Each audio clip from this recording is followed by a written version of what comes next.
Hello, my name's Wavia, and today I'm showing the process of making a new mask. What you see here is a sketch of what I'll be making. It's a mix between a Belgian Malinois and an Ocelot. Before we begin, this was not meant to be a tutorial. Please keep that in mind. With that, let's get started. When working with a pre-made base, my first step is always molding the mask to better fit my face. Here you can see that I used cardboard strips to achieve the shape I wanted. This also makes the mask stronger. As you can see, it makes the base more rounded instead of flat. Next, we're gonna make the snout. For almost all of my snouts, I use a 3-piece template that comes together to make a fairly convincing snout. Here, I've done a couple of things. I've rounded out the snout to give it a cat-like appearance and added ears.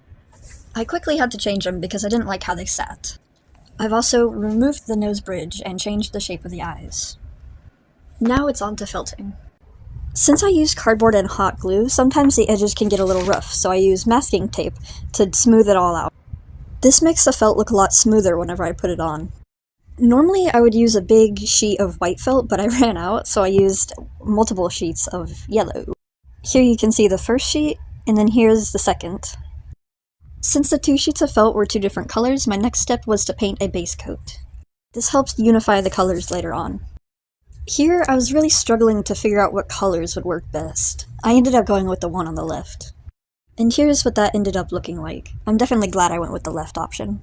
Next, I added all of the white details and some of the fur around the edges. And lastly, I added on the spots and a couple more markings as well as some fur in the ears. And with that, we're done! I am so happy with how this turned out. I really like it, and I'm gonna start using it for more videos, so look forward to that. Thank you for watching! Bye bye!